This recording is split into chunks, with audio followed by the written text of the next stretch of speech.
नमस्कार जंटू में स्वागत है आपका। मैं हूं योगेंद्र। आप देख रहे हैं बड़ी खबर। बड़ी खबर में हम बात करेंगे देश के सबसे बड़े प्रदेश उत्तर प्रदेश के सियासी हलचल की। पश्चिम उत्तर प्रदेश के दौरे पर भाजपा के चाणक्य और दिग्गज नेता देश के गृह मंत्री अमित शाह रहे।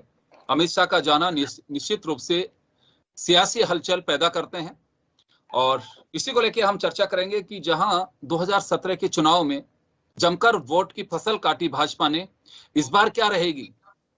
शीतलहर से कुछ नुकसान तो नहीं होगा? इसे हम जाट बेल्ट की तरह भी मानते हैं और यहाँ की सीटें यूं तो कहें तो ब्रज का एरिया है, लेकिन मिठास के साथ साथ सियासी रंगत भी कुछ अलग ही होती है। यहाँ की लठमार होली भी होती है तो फूलों से भी होली खेली जाती है। चलिए हम तमाम पहलुओं को लेकर के चर्चा करेंगे। इस वक्त हमारे साथ हमारे सहयोगी अरुण मिश्रा हमारे साथ जुड़े हुए हैं, भाजपा से केसी जैन साहब हमारे साथ जुड़े हुए हैं, कांग्रेस से नितेश सिंह जी हमारे साथ जुड़े हुए हैं और समाजवादी पार्टी से अभिषेक वाजपेयी जी हमारे साथ जुड़े हैं। सभी का स्वागत है। मैं अरुण जी आपके पास आना चाहूंगा। सबसे पहले अमित शाह जी का दौरा निश्चित रूप से काफी महत्वपूर्ण दौरा है और बीच में चर्चा थी कि रालोद के साथ में जाटों को लुभाने के लिए ये गठबंधन हो सकता है, लेकिन ये बिल्कुल क्लियर हो चुका है कि रालोद के साथ में किसी तरह का कोई गठबंधन नहीं होगा और चुनाव लड़ना होगा। पश्चिमी उत्तर प्रदेश को चर्चा में लाना लाजमी यूं भी रहेगा कि जब किसान आंदोलन चल रहा था तो सबसे ज्यादा उत्तर प्रदेश में अगर कोई बेल्ट प्रभावित थी वो थी पश्चिमी उत्तर प्रदेश। तो अमित शाह के दौरे के क्या मायने हो सकते हैं? योगेंद्र जी, हाथ कंगन को आरसी किया, पढ़े लिखे को फारसी किया और जनता आजकल बहुत समझदार हो गई है और वो इतनी समझदार हो गई है, चैतन्य हो गई है कि वो हर पहलुओं पर विचार करती है, देखती है, समझती है, महसूस करती है। उसका जो असर है वो क्षेत्रवार और उसका जो कह सकते हैं वोट के रूप में जो परिवर्तन का असर है वो अलग अलग होता है। पश्चिम का जो बेल्ट है वो किसानों से प्रभावित ज्यादा बेल्ट है और खास करके जो वहां के मुख्य विषय होते हैं वो गन्ना किसानों से जुड़े होते हैं। और हाल ही में जिस तरीके से कृषि कानून को लेकर के पूरे देश और प्रदेश व्यापी आंदोलन के रूप में मुखर हुआ था, चला था, उसका काफी हद तक पश्चिम की बेल्ट पर बहुत ज्यादा असर पड़ा था और निश्चित तौर पर कई तरह की नोकझोंक और चीजें इस बीच में आई गई और यहाँ तक कि राकेश टिकैत के लखनऊ धरने पे बैठने से लेकर के गाजियाबाद तक की बातें वगैरह आई जो सरकार के समक्ष आई। वर्तमान परिदृश्य को अगर देखें, राजनीतिक परिदृश्य को, तो राष्ट्रीय लोकदल वहां प्रभावी है। खास करके वहां की जो 4-5 जिले हैं वहां पे उनका प्रभुत्व है। एक तरीके से कहें तो किसान यूनियन सक्रिय है जो खास करके उस बेल्ट में काम करने वाले हो, चाहे वो राकेश टिकैत का हो या मनोहर सिंह का हो या गुटों के किसान गुट की बात करें तो। दूसरी तरफ वहां पे जाटव समाज का और दलित समाज का भी वोट बहुतायत मात्रा में है और इसके साथ जाट समाज का भी वोट वहां पर है जो सवर्ण समुदाय में ज्यादातर माना जाता है। वहां पर लगभग जो स्थितियां बनती है योगेश जी, वो न सिर्फ वर्तमान चुनाव के परिदृश्य को देखें, पहले के भी चुनावों में वहां लगभग कांटे की चक्कर, चाहे वो बीएसपी रही हो, चाहे वो राष्ट्रीय लोकदल और सपा का जो गठबंधन हो रहा है, जिस तरीके से अजीत सिंह के बेटे के साथ गठबंधन किया गया है उसके प्रभाव की बात रही हो, और चाहे वो भारतीय जनता पार्टी के अपने प्रयासों की बात हो। याद होगा आपको कि राजनाथ सिंह ने अपने पुत्र पंकज सिंह को वहीं से चुनाव लड़वाया था। तो निश्चित तौर पर वहां से भी 2 केंद्रीय मंत्री बनाए गए, डॉक्टर साहब हैं वो बनाए गए और वो वहां का असर उत्तर प्रदेश में पड़ता है चुनाव का। और किसान को देखने में ये माना जा सकता है कि अगर इस तरीके से किसान कानून को वापस लिया है भारतीय जनता पार्टी ने समय रहते हुए, उसका उनको कितना हद तक लाभ है, मिल रहा है या नहीं मिल रहा है वो आगामी समय में। लेकिन इसको अमित शाह जो भाजपा के राष्ट्रीय अध्यक्ष है उन्होंने बहुत गंभीरता से लिया है और इसीलिए बयान आया है कि ये उत्तर प्रदेश का चुनाव नहीं, ये भारत भाग्य के निर्माण का चुनाव है। तो इसी से आप अंदाजा लगा सकते हैं कि निश्चित तौर पर इस बात को विशेष तौर पे हर दल वहां पे महत्व दे रहा है, क्योंकि हर दल की बातें वहां खिली हुई है कि वहां हम ज्यादा से ज्यादा सीटों का अपने हक पाने में कर पाए और इसीलिए प्रत्याशियों को चयन भी उसी अनुरूप किया जा रहा है। बिल्कुल बिल्कुल अरुण जी, निश्चित रूप से पश्चिमी उत्तर प्रदेश यूं तो कहें कि हर जिला हर सीट हर दल के लिए बड़ा महत्वपूर्ण होता है, लेकिन अब की बार बड़ा अलग अंदाज से चुनाव है। पिछली बार अगर हम बात करें तो गठबंधन में थे, कांग्रेस गठबंधन में थी समाजवादी पार्टी के साथ में, लेकिन इस चुनाव में बीजेपी को अपने भी मित्रों की तलाश रही आखिरी वक्त तक और समाजवादी पार्टी भी छोटे छोटे दलों के साथ में गठबंधन उनका रहा। लेकिन पश्चिमी उत्तर प्रदेश को लेकर के अगर हम बात करें अभी, तो बीजेपी ने, जैसे मैंने पहले भी कहा कि जिस तरह से वोट की फसल काटी थी, अब की बार उसके लिए बड़ी चुनौती होगी। 2-3 कारण साफ दिखाई दे रहे हैं वहां पे।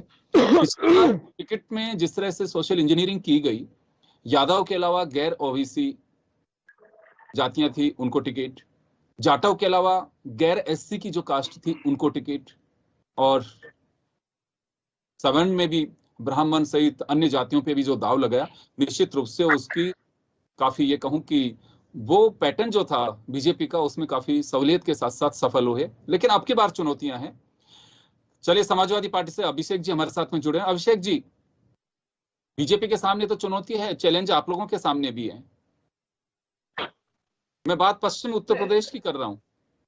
नहीं, बिल्कुल आप सही कह रहे हैं। और देखिए, क्योंकि जनता से किए गए वादे चाहे किसी भी पार्टी ने किए हों, अगर वो पूरे नहीं हो पाते तो हर किसी के लिए चैलेंज है। और आदरणीय अखिलेश यादव जी ने तो जो आप चैलेंज की बात करें उसको बहुत हद तक कम कर दिया हुआ, क्योंकि अब जनता ने मन बना लिया है सत्ता परिवर्तन का। और जैसा कि अभी बड़े भाई हमारे अरुण मिश्रा जी बोल रहे थे, बिल्कुल सच बात कह रहे हैं। क्योंकि अगर आप जैसे पश्चिम में, अब अगर आप अमरोहा का देख लेंगे, तकरीबन मुस्लिम जो वोट है तकरीबन 1,80,000 के आसपास है। सैनी वोट जो है तकरीबन 15,000 के आसपास है। और जाट वोट जो है हमारा तकरीबन 12 से 15,000 के आसपास आता है। इसी तरीके नौगावा में भी अगर आप देखिए 40,000 के आसपास जाट वोट आता है, और 50,000 अनुसूचित जाति का आता है। सैनी वोट 22,000। तो इस टाइप से बिल्कुल आता है। लेकिन सिर्फ जाट की बात नहीं है।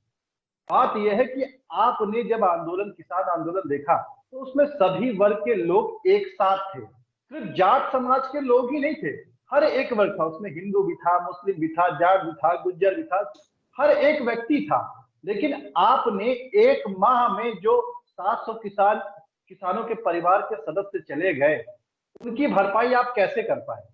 आपने देखा कि एक मैं नाम नहीं लूंगा, एक तथाकथित राज्यपाल ने कैसे, उनका वीडियो भी वायरल हुआ था कि उन्होंने बताया कि प्रधानमंत्री जी के पास जब वो मिलने के लिए गए थे, प्रधानमंत्री जी ने कैसे बोला था कि क्या वो मेरे लिए मर गए।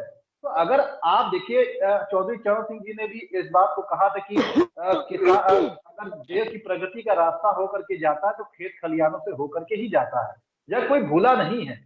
और तब ये प्रधानमंत्री जी या अमित शाह कहाँ चले गए थे जब टिकैती पे पत्थर बरसाए जा रहे थे, जब वो रो पड़े थे?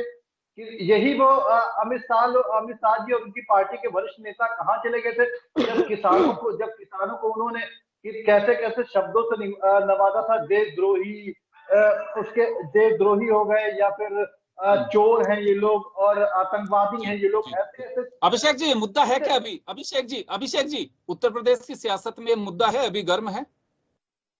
नहीं, देखिए, जो जनता से जुड़े हुए मुद्दे हैं वो हमेशा गर्म रहते हैं। जनता से जुड़े हुए मुद्दे हमेशा गर्म रहते हैं। आपको किसान के हितों की रक्षा करने के लिए आपको उसका भी जवाब देना पड़ेगा कि किसानों के साथ आपने नाइंसाफी क्यों की। आपने 700 परिवार जो अनाथ हो गए, उनके परिवार के सदस्य खो दिए, उनके बारे में भी आपको जवाब देना पड़ेगा। महिला सुरक्षा अभिषेक जी, लौट रहा हूँ आपके पास में, केसी जैन साहब से मैं जवाब दिलवाता हूँ पहले, मैं उसके बाद में नितेश जी आपके पास लौटूंगा। जैन साहब, आपके पास आना चाहूंगा। मुझे काउंटर करने का मौका जरूर दीजिएगा। जी। पश्चिम उत्तर प्रदेश किसान बेल्ट है। किसान बेल्ट में इस वजह से कह रहा हूं कि गन्ना की सबसे ज्यादा उपजाऊ जमीन वहां है और गन्ना की पैदावार भी वही है। आपकी जो गन्ना कॉर्पोरेशन जो बना हुआ है, कॉर्पोरेशन, वो भी इसी बेल्ट के कारण जिंदा है अभी। लेकिन किसान आंदोलन का मुद्दा अभी भी मुंह बहे खड़ा हुआ है, जो बीजेपी के लिए बड़ी चुनौती है। मैं शाह साहब को सुन रहा था तो उन्होंने कहा कि जाटों का आशीर्वाद बीजेपी पर हमेशा रहा है।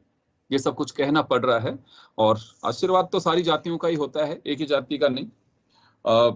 लेकिन क्या बीजेपी उस तरह से पोजीशन कायम कर पाएगी जो 2017 में आप लोगों ने ली? किसान आंदोलन एक मुद्दा सामने खड़ा हुआ है, कैराना में जाना पड़ रहा है, बहुत सारे ऐसे मुद्दे हैं जो पश्चिमी उत्तर प्रदेश को बिल्कुल इस समय सियासी गलियारों में, ये कहूं कि परवान पे लेकर आए हुआ है। देखिए योगेंद्र जी, माननीय अमित शाह जी ने जब से इन जाट नेताओं के साथ में मीटिंग की है, तब से ये मुद्दा और ज्यादा उभर करके सामने आ रहा है कि जाटों को रिझाने के लिए, जाटों को अपनी तरफ करने के लिए अमित शाह जी को झोलियां फैलानी पड़ रही, ये करना पड़ रहा है, वो करना पड़ रहा है। ठीक है, हम भारतीय जनता पार्टी के लोग अगर जनता के बीच में वोट के लिए झोली फैला रहे हैं तो इसमें क्या बुरा है। हम बुलेट के बल पे तो वोट नहीं मांग रहे हैं, हम डरा धमका के तो वोट नहीं मांग रहे हैं। हम ये तो नहीं कह रहे हैं 15 मिनट के लिए आप अपनी पुलिस हटा लीजिए फिर हम आपको औकात दिखा देंगे। हम ये तो कह के नहीं आ रहे हैं जनता के बीच में। हम जनता के बीच में अपने मुद्दों को लेकर के आ रहे हैं। जनता के बीच में हमने जो काम किया, लेकिन बात यहाँ पे किसान आंदोलन से जुड़ी हुई है। पश्चिम उत्तर प्रदेश में किसान आंदोलन की हवा जो है अभी भी हल्की चलती दिखाई दे रही है। नहीं योगेंद्र जी, देखिए पश्चिम यूपी में जाटों का बाहुल्य है, इसको नकारा, और जो कृषक वर्ग है वो भी बहुतायत में है, क्योंकि जाट वर्ग जो वहां पर है खास करके कृषि से जुड़ा हुआ है और गन्ने का भी उत्पादन करता है और भी बहुत सारी कृषि वहां पर करता है। रही बात ये कि जाट नाराज है नहीं नाराज है, तो लगभग जो 250 जाट नेता माननीय अमित शाह जी के साथ में मीटिंग किए और मीटिंग करने के बाद में जो उन्होंने विश्वास जताया कि अमित शाह जी ने हम लोगों की लगभग सारी बातें मान ली है। इसके पहले भी बातें मानी, अगर इसके पहले बातें नहीं मानी तो जो 6,000 रुपए किसानों को मिल रहा है, किसानों की स्थिति को देखते हुए ये नहीं मिल रहा होता, और जो 3 किसान बिल वापस हुए ये किसान बिल वापस नहीं हुए होते। तो किसानों के लिए जिस प्रकार से भारतीय जनता पार्टी की सरकार ने काम किया है, उन्हीं कामों को लेकर के हमने जो जाट नेता है पश्चिम यूपी के, और पहले फेज में और सेकंड फेज में जो 55 सीटों और 58 सीटों का चुनाव होना है, जाहिर सी बात है वो जाट बाहुल्य क्षेत्र में होना है। लेकिन अभी हमारे समाजवादी पार्टी के साथी जिस प्रकार से जाति आंकड़ा गिना रहे थे, इतने लाख जाट है वहां पर, इतने मुस्लिम हैं, और हमने इस प्रत्याशी को खड़ा कर दिया। अरे मुरादाबाद में क्या कोई एक भी हिंदू नहीं बचा? आपको एक भी प्रत्याशी हिंदू ढूंढने नहीं मिला। 6 की 6 सीटें हैं, 6 सीटें पे आपने मुसलमान प्रत्याशी ढूंढ करके उतारा है, और 40 से ज्यादा। चले मुझे एक बात बताइए, केसी जैन साहब, जानना चाहूंगा आपसे, एक बात जानना चाहूंगा, हिंदू मुस्लिम में क्यों इससे रंगा जा रहा है? जो पार्टी जिसको टिकट दे, आप लोग सब अगर पहली मर्तबा अगर आपने विधानसभा चुनाव में किसी मुस्लिम को टिकट नहीं दिया तो क्या ये कहा जाए कि वहां पे उत्तर प्रदेश में कोई मुस्लिम नहीं मिला? ये तो अपना अपना एजेंडा है, आप जिसको चाहे टिकट दें, समाजवादी पार्टी जिसको चाहे टिकट दें। ये रंग क्यों जमाया जाता है? हम लोगों से क्यों जमाया जाता है? नहीं देखिए योगेंद्र जी, ये बात क्यों हो रही है? ये बात इसलिए हो रही है कि समाजवादी पार्टी को केवल वर्ग विशेष ही दिखाई देता है, केवल अल्पसंख्यक वर्ग दिखाई देता है। के बजाय एक भी आपके पास और केसी जैन साहब पास में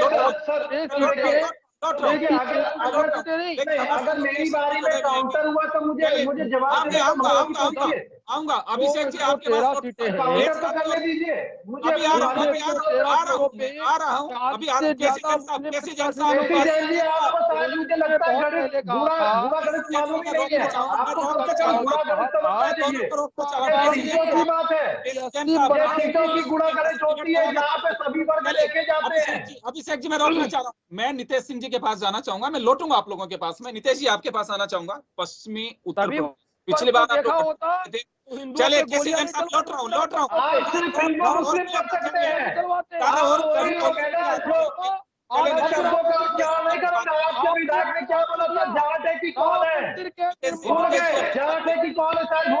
आपने गोलियां चलवाई।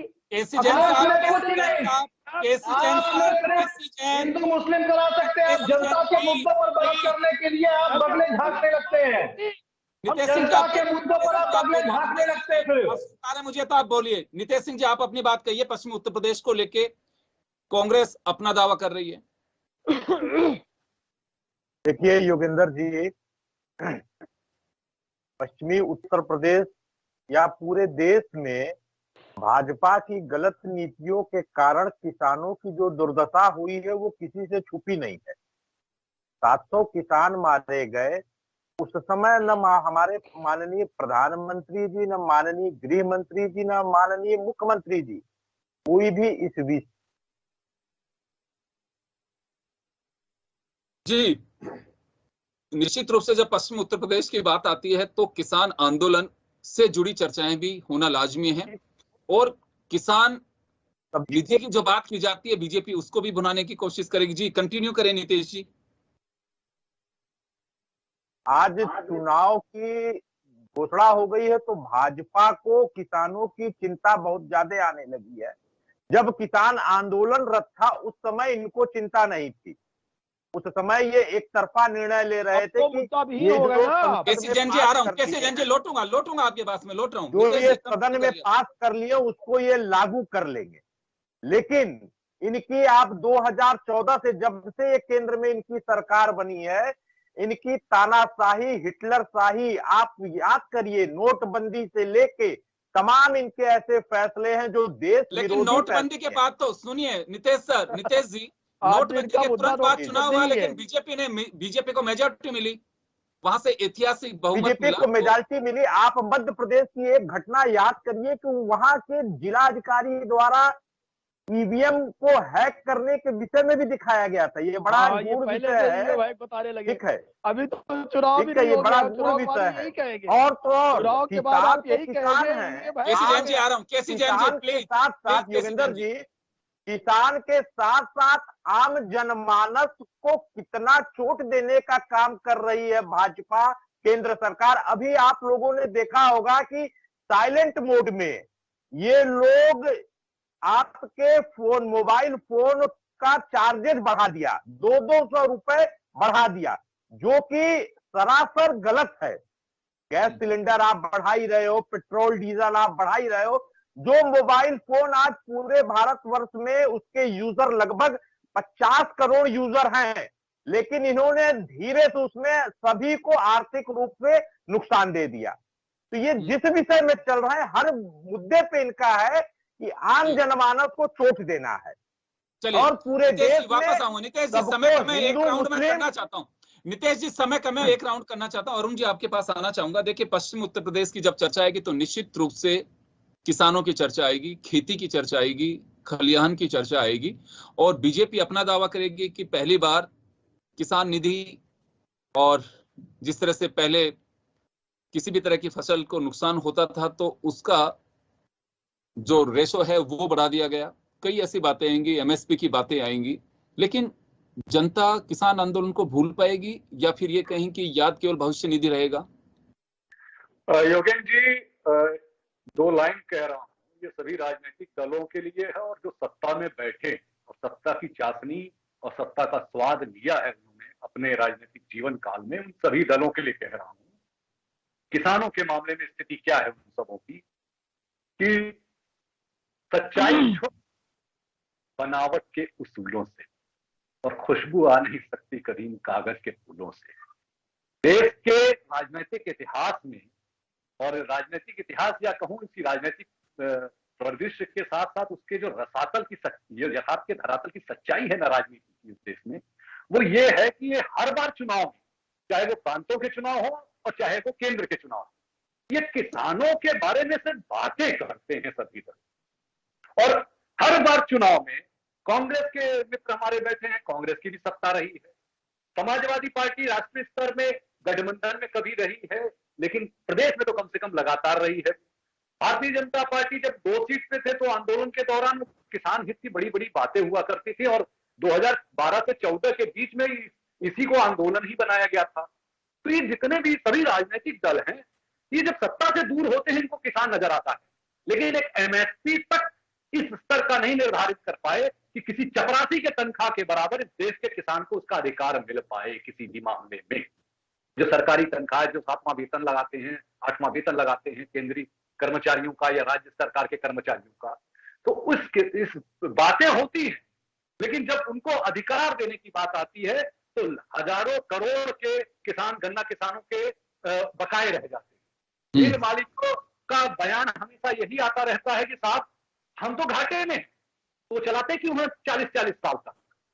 समस्या यह है कि नीति और नियत दोनों में पारदर्शिता होनी चाहिए। चुनाव से पूर्व नीतियां बनती है और नियति जब करने की आती है तो वहां पर जो पता नहीं है। चलिए मैं एक समय कम है अरुण जी समय कम है अरुण जी समय कम है अरुण जी इच्छा शक्ति होनी चाहिए कि उसके हित में काम किए जाए। और रहे मुद्दों के सवाल, तो किसानों से जुड़े मुद्दे लगातार हर सरकारों में आते रहे हैं। देखना ये हो समय रहते कौन से राजनीतिक दल ने किस स्वरूप में उनकी तकलीफ को समझ करके उसका समाधान करने का प्रयास किया और उसका कितना किसानों पर असर पड़ा। राजनीति करना अलग चीज है। जी जी जी, चलिए मैं वापस आ रहा हूँ, वापस सर, समय कम है, मैं 30 सेकंड बीजेपी, कांग्रेस और समाजवादी पार्टी को दूंगा। जी अपनी बात कहिए वाजपेयी जी, आप कुछ कहना चाह रहे हैं, लेकिन 30 सेकंड का वक्त है, समय ऑलरेडी हो चुका है। मैं लेकिन आप लोगों से जी अपनी बात कहिए अभिषेक। देखिए, सरकार किसी की भी हो, मैं छोटी सी एक पंक्ति कहना चाहता हूँ। शासन में जिसके खुशियों का संसार नहीं, नीतियों में कुछ जिसके जनाधार नहीं, और जनता की जो हिफाजत करने में हो अक्षम, वादों से मुकर जाए वह सरकार नहीं। मेरी आखिरी पंक्ति सिर्फ यही थी, इसी में ही मेरी सारी चीजें सम्मिलित हो जाती हैं। जवाब केसी जैन जी को इसी में ही मिल गया होगा, मुझे इससे अधिक कुछ नहीं कहना। चलिए जैन साहब, बिल्कुल आप भी समय सीमा का ध्यान रखिए ताकि मैं इसको वाइंड अप कर सकूं। देखिए जी केसी जैन साहब, समाजवादी पार्टी और कांग्रेस लगातार सिर्फ चलिए केसी जैन साहब के यहाँ से नेटवर्क की प्रॉब्लम आ रही है। चलिए हाँ केसी जैन साहब, निश्चित रूप से देखिए, चलिए आपकी आवाज हम तक नहीं पहुंच पा रही है केसी जैन साहब। वो नहीं होना चाहिए, लेकिन केसी जैन साहब आपकी आवाज नहीं पहुंच पा रही है। चलिए नितेश सिंह जी आपके पास आना चाहूंगा मैं। नितेश जी आप भी अपनी बात 30 सेकंड में कह दीजिए। देखिए, 30 सालों से प्रदेश में कांग्रेस सत्ता में नहीं है। इस बार माननीय प्रियंका गांधी जी के नेतृत्व में नई कांग्रेस आ रही है और जिसका उद्देश्य है सबका साथ, सबका विश्वास, सबका विकास, जिसमें प्रमुख रूप से किसानों पे कांग्रेस बहुत जोरों से काम कर रही है और साथ में बेरोजगारों के विषय पे भी कांग्रेस कार्य कर रही है। और सत्ता में अगर कांग्रेस आ रही है तो निश्चित तौर पे किसानों का उद्धार होगा, बेरोजगारों को रोजगार मिलेगा। अरे श्रीमान जी, आपने अगर लगा दिया तो इसका मतलब आप यही नारा बीजेपी दे रही है। आपने बीजेपी से नारा नहीं, ये नारा ऐसा थोड़ी नहीं, वो नारा सिर्फ भाजपा के लिए ही है, नारा देश के लिए है। छोड़ के गए जी जी, जैसे भाजपा वाले भगवान लगते हैं, भगवान सबके हैं। अरुण जी, जब भी पश्चिमी उत्तर प्रदेश में कोई भी नेता दौरा करने आएगा, दो चीजों से उसे और किसान से और इनसे रूबरू होंगे तो निश्चित रूप से देखना होगा कि जब मतदान होगा तो रंग किस पर चढ़ता है। भारतीय जनता पार्टी के भी काफी लोग समाजवादी पार्टी में, बहुजन समाजवादी पार्टी में भी चले गए हैं, इस पे भी गौर करिए। ज्योतिरादित्य सिंधिया याद है? नहीं याद है? ज्योतिरादित्य सिंधिया